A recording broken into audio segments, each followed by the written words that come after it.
Welcome to Sumita Roy's English Classroom. This is Professor Sumita Roy. Today we have a literature lesson, Milton's Paradise Lost, with special reference to Book 1 and Book 9. Many of you who are not interested in studying literature or doing research in literature might find this video very interesting because it raises many important issues which are relevant even today. For instance, the conflict of religious ideas, the changes in history, the concept of power and simplicity or minimalistic life. All these are also there for the people who just want to learn language and not much of literature. We shall do Paradise Lost by John Milton in great detail. But before that, let me tell you that you need to watch the videos fully. Literature videos don't seem to be very popular, but I would like to tell all of you who are watching language videos that the literature videos also help you in language learning. Today, maximum research is being done on language through literature. That is very, very important. Share the videos with as many people as you can. Like and comment on the videos. And of course, subscribe if you haven't. Let us now begin with Paradise Lost. This was a book which Milton wrote when he had become blind. So you can imagine the talent of this great poet who could dictate this long poem in 12 books. It is divided into 12 parts. And this he did by dictating it to his daughter. There is a beautiful sonnet, 14-line poem by Milton that is called On His Blindness. So there he says that slowly I'm becoming blind. He was a young man at that time. Because he was a very religious and spiritual person, he concludes the poem by saying, those also serve who stand and wait. The people who don't get impatient, the people who wait and, for God's decree, that is also very important. So it was Milton's ambition to write a great epic poem. Paradise Lost is the first epic in the English language. He was such a great poet that we call an entire age as the Age of Milton. This age was characterized by religious upheaval. Therefore, it is quite natural that Milton should choose a religious theme. He takes the story of the book of Genesis of the Holy Bible. When you are studying literature, you need to know the Bible thoroughly because we are studying about a religion which might not be our own, but we need to understand it. We need to empathize with that. The book was revealed to Moses, and that is the book of the beginning of creation, how the world came into existence, how human beings came into existence. So that is the theme which Milton chose. But before we talk about this, we need to know a little of the history of that age. The age was characterized mainly by Puritanism. So a lot of discussion is always there on Milton and his attitude to Puritanism. Puritanism was the process of purifying the religion because there was a time when people felt that the traditional religion had become very corrupt. Therefore, it needed to be changed. This upheaval was going on for a long time, right from the time of King Henry VIII. After him, another great ruler was Queen Elizabeth. But between Queen Elizabeth and her elder sister, Queen Mary, there was a change in religion. Mary was Roman Catholic, and Elizabeth was Protestant. So there was a lot of civil wars. Again, I have already mentioned to you that Queen Elizabeth did not have children. So King James of Scotland became the King of England also. His son Charles I was beheaded. His head was cut off. And for 12 years, England did not have monarchy. For 12 years, Oliver Cromwell became the Lord Protector, and this was called the Commonwealth. Everybody was equal. It was not the king and his subjects. England still has the king on the throne, but then the parliament is very powerful. So we need to know this as the history. So when Milton was writing at this time of great upheaval, where Cromwell had closed all the theatres, he said going to plays or acting in plays was very frivolous. It shouldn't be done. People were not allowed to wear loud colored clothes. They would either wear black or grey. Nobody was allowed to laugh loudly on the streets. So the situation had become totally changed from the earlier times when there was a lot of pleasure. Life was only for pleasure. Excess of this happened in the time of Charles I. Again, this would happen after Cromwell. Charles II, the son of Charles I, would be brought back and made the king. That is called restoration, and that is restoration literature. We'll do it some other time. Today, we are going to talk about first the epic conventions. This much history I have told you, that England for 12 years became a Puritan country. Later, most of the Puritans migrated to the new continent, new country, that is United States of America, USA. We have many powerful literature there about Puritans, like Hawthorne's The Scarlet Letter. So we can also do those in our literature classes. But today, let us talk about Milton's epic. First, we have to know what is an epic. An epic was a very popular form of literature during the Greek times. The great classical epics were at that time. It spoke about an epic hero. The epic hero was very powerful, very brave, and this epic hero was always involved in an epic struggle. The word epic means huge. The word epic implies something which is greater than the everyday happenings. So, usually in the epic, there would be a huge battle, and the battle was against the forces of evil, the good and evil. Then there was also the epic simile.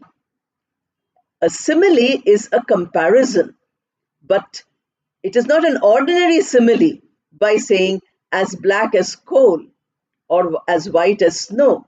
That is a simple simile. We need to do an epic, means huge simile. So almost a story is told with a comparison. So this also Milton borrows. Then the epic always begins in the middle of the story. It doesn't begin from the beginning of the story. Like you have in fairy tales, once there was a king and there was a queen and so on. The story begins at the beginning. This is in medias res. That means in the middle of the story. Milton also begins with book one in the middle of the story. I already mentioned to you that Paradise Lost is divided into 12 units, which we call 12 books. This was also an epic convention. In epics, this number 12, was very important, and usually epics were written in 12 books. The epic began with an invocation to a muse. The muse were people who inspired, they were supernatural beings who inspired the epic writer. Now, Milton does not want to choose the muses of the Greek times. So he chooses a modern muse. And the muse, he says, is the muse who inspired Moses when he was penning the story of the Genesis. Moses had the vision where the entire Bible was revealed to him. And that is what Milton wants. He wants that muse to inspire him in writing this. The epic also has some thematic description where it tells you why is this epic being written. Milton says, I am writing this epic to justify the ways of God to men. You see how Milton is talking about his own religious convictions. He says, I would like to justify the ways of God to men. Now, why does he do that? He does it because he felt that in the name of religion, many people were cursing God. If somebody was happy, if somebody had everything, they would say, oh, God is wonderful. As soon as somebody suffered, they had problems, they would say, God is terrible. There is no God at all. So he was writing, he says, I'm writing this poem to justify the ways of God to men. Why does God give you difficulties? Why does God give you joy? This is what he's doing. Now, at this time, when we are celebrating Christmas, New Year, etc., these are all festivals related to the Bible. And therefore, doing Paradise Lost at this time also acquires a significance. Even today, we have these conflicts about justifying what is it that we are suffering? Why is it that we are suffering? To justify the ways of God, he tells you the story of Adam and Eve. God created Adam and Eve and gave them paradise. He gave them the Garden of Eden to enjoy themselves, to have a wonderful time. Both of them were very innocent. They never committed any sin and they lived there very happily. Paradise was a perfect place, a place where everything was available. But there was some evil here, and that was the most important angel in heaven, who is Archangel. Archangel is Satan. He becomes the devil, he becomes Satan because he rebels against God. And then he says, I cannot fight and win against God possibly because he is quite powerful. He has more power than all of us, all his followers also. Therefore, I need to destroy whatever God tries to do. God has tried to do something great, and that is by creating Adam and Eve. Now I need to destroy this. I need to destroy this beautiful creation of God. He goes and tempts Eve because God had given them instruction that they should not eat one fruit in the garden, and that was the fruit of knowledge. It is usually depicted as an apple. So God said, don't eat this fruit. You can have everything. You can enjoy everything.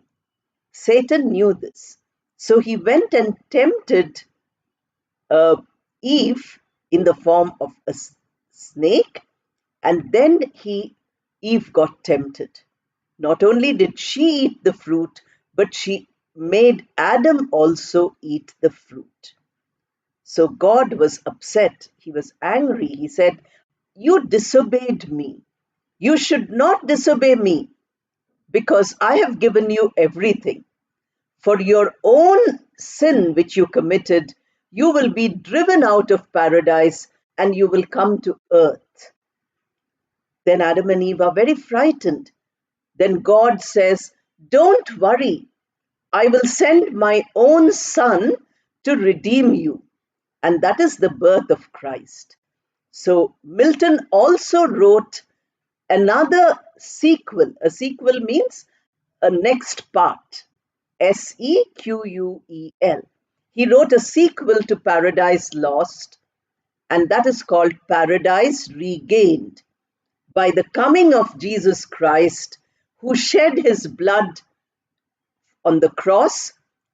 All humanity is redeemed from their sins, the sins which were committed by the father of humanity, the mother of humanity, and that is Adam and Eve. So the devil remains the villain, but in Milton's epic, sometimes you feel as though Satan is the epic hero. Adam doesn't have much of a role. God is only away from the epic, his presence is felt in the epic. So Satan is portrayed as a very powerful character. So many times arguments are there about whether Satan is the real hero of Paradise Lost or not. But then the real battle is between God and Satan, where Satan is defeated every time and God is victorious. So that is the idea which he wanted. Therefore, Milton begins book one by saying that I will talk to you about the original sin. The original sin is a very important concept.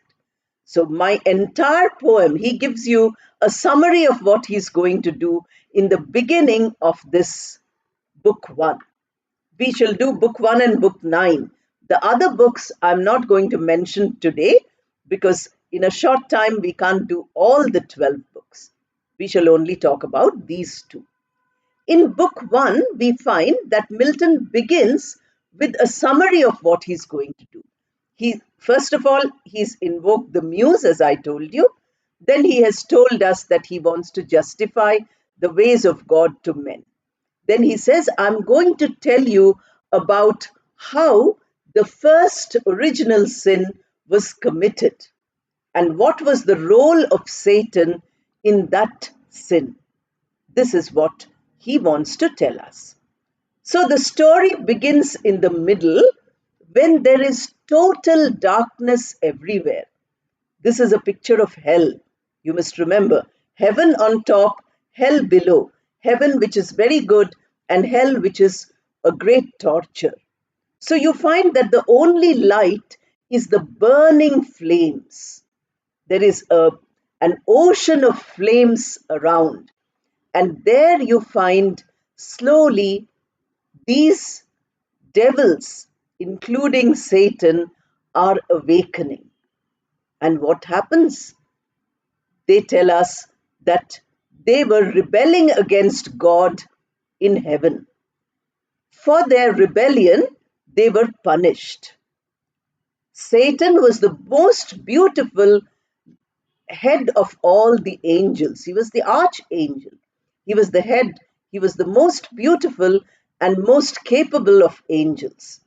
Then he thought that why is it that I'm so powerful, I'm so capable, I'm so good, why cannot I rule the heavens instead of God? Why should God always rule? I should rule. Therefore, he wanted to oust God from heaven and become the ruler of heaven. This is the mistake he made. He had many people, many of the angels who wanted to fight on his side. They wanted to rebel against God. They didn't want to follow him. So they disobeyed all the rules of God and they started fighting. This is not told to us here. This is by implication because the story begins in the middle where already battle is over And the angels, who are now the devils, have been thrown into hell. They have been thrown into a total wilderness, a total desert where nothing is there except darkness and burning flames all around. So when they wake up from their sleep, because they were thrown out from heaven, they fell to hell. And when they were thrown out, they came here, they felt terrible. So somehow the description, the epic simile, beautiful epic simile of the Leviathan. Leviathan is a whale. Whale is possibly one of the huge, the most, the biggest kind of mammal which we know. So here is the comparison of Satan to the Leviathan. His size, his power, his abilities, huge description. Exactly, the description goes like this: exactly as a whale which is sleeping is mistaken for an island. Imagine, the whale is so huge that sailors think it is an island. Then they go and put their tent on that island. They tie up their ship and they go onto the island.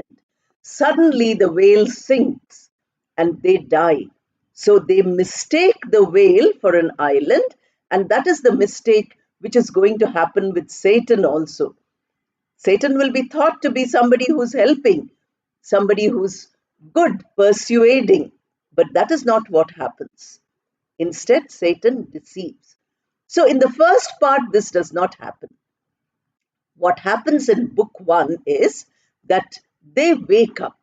Then they say that how can we survive in this burning place where there are flames all around us?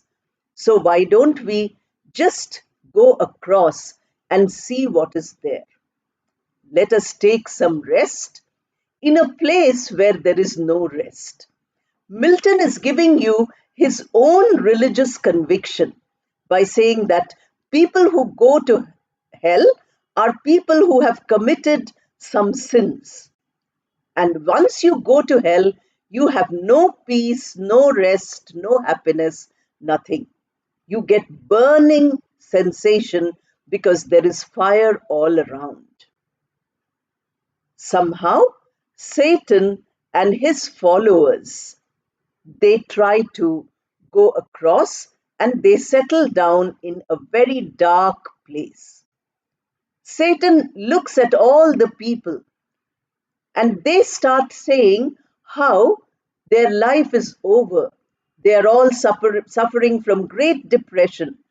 There is nothing for them to live because they have lost their battle, their rebellion has failed. Satan realizes that he has to motivate his followers. He realizes that unless he does something immediately, all the others will not follow him. Here, a list of names is given, and this also is an epic convention. All the people who are engaged in the battle are listed one by one in the order of importance. Most of the names which Milton uses are names of pagan gods, Beelzebub, Moloch. These are some of the names. I'm not reciting all the names because it's very difficult to remember all of them.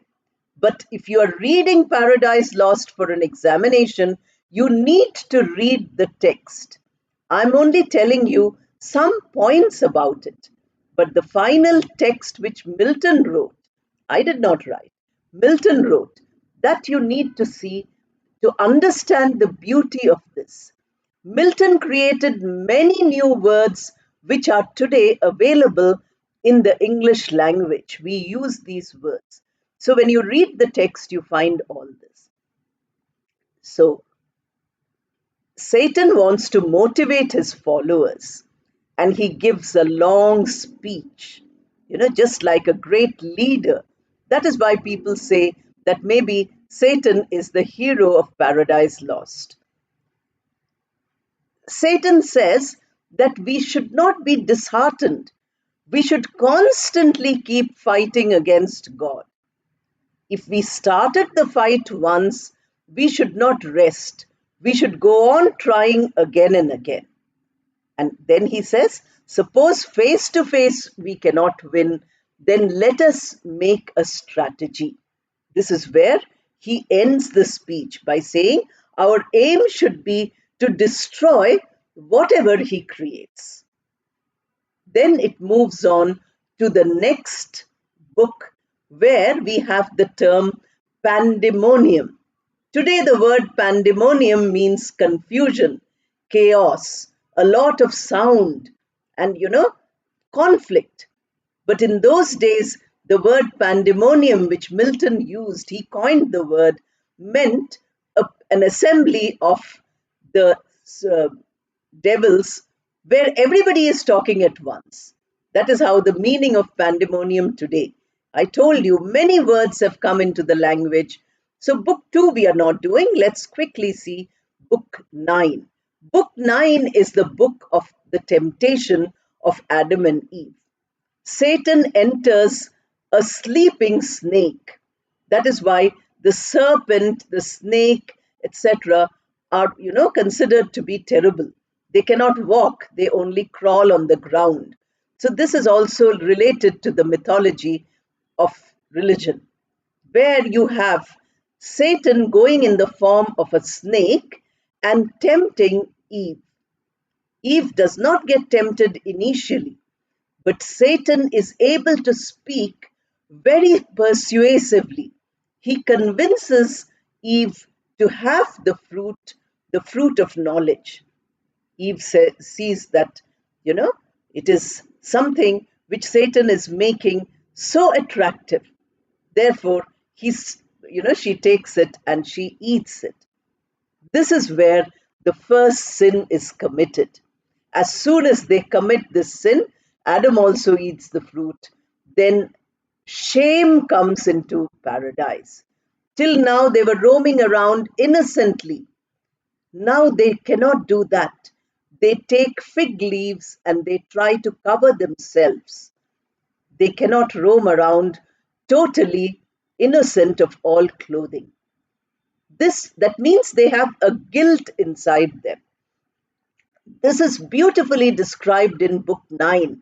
The entire process of temptation, for people who want to learn speaking good English, this is a very, very important area, because how to put your arguments, how to present them one by one, this is what book 9 teaches us.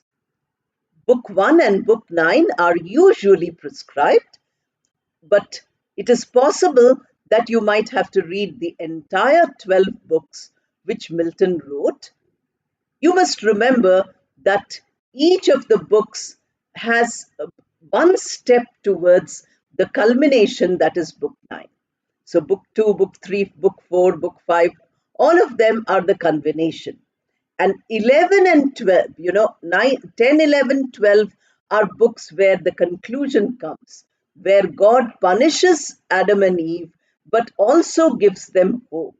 So at this time, the further stories of the Bible, Cain and Abel, etc., you can read. When you read the Bible, you will get familiar with all those stories. Many times in literature, these things will be used. What Milton was trying to do, in conclusion, we should know that Milton was trying to put across a more balanced perspective. Puritanism, he felt, was imbalanced. Roman Catholicism, he felt, was imbalanced because mainly the Church of England was Protestant. There was Anglo Catholicism also in the Church of England. These were all the conflicting religious ideas. Milton believed in Puritanism. It's not as though Milton was not a Puritan. He thought that religion needs to be purified. The term Puritan or Puritanism comes from the word purify or pure or purification. This is what religion needed, but he could not say it clearly that The process of purification was in depriving everybody of everything. That is not the way to do it. Not by killing the king and removing the smile from the faces of everybody. Yes, Adam and Eve committed a sin which is visited on all humanity. That is why humanity suffers. This Milton puts across again and again. That is the core of the Christian belief, that these sins we have to redeem. And by writing this epic, Milton felt that he was serving his religion, he was redeeming whatever sins he committed. In this way, he was giving a meaning to his life. So that is the way in which the poem is written. Much more can be spoken about it, but I won't do that now. This much is enough as an introduction to Paradise Lost, a great epic, the first epic by John Milton. Epic in the English language, first epic in the English language, since we are learning English, by John Milton. So that is enough for today. Thank you for watching and all the best.